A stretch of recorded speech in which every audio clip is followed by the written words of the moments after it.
Nou, mijn mooiste avond is geweest in 96. Dat was Dries in Carré. En nu zijn we bezig met een groepje mensen om dat nog een keer over te doen.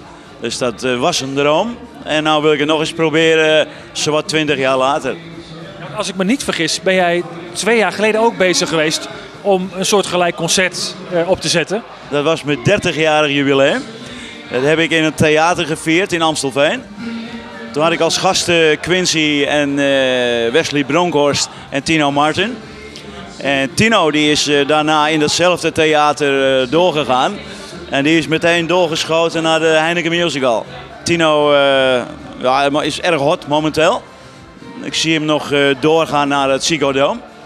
En dat vind ik op dit moment de beste zanger in Nederland. Ja.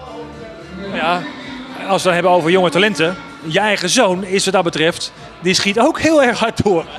Ja, die is op een ander gebied erg hard bezig. Die vliegt ook heel Europa door.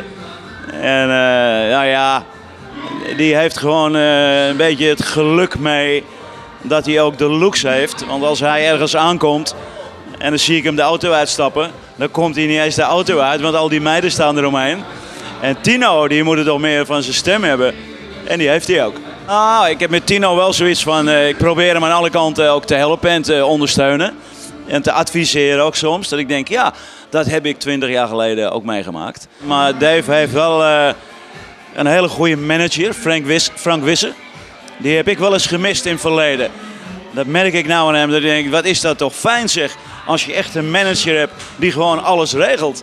Ik heb altijd alles zelf moeten doen. En dus Dave hoef ik niet aan te doen. En ik?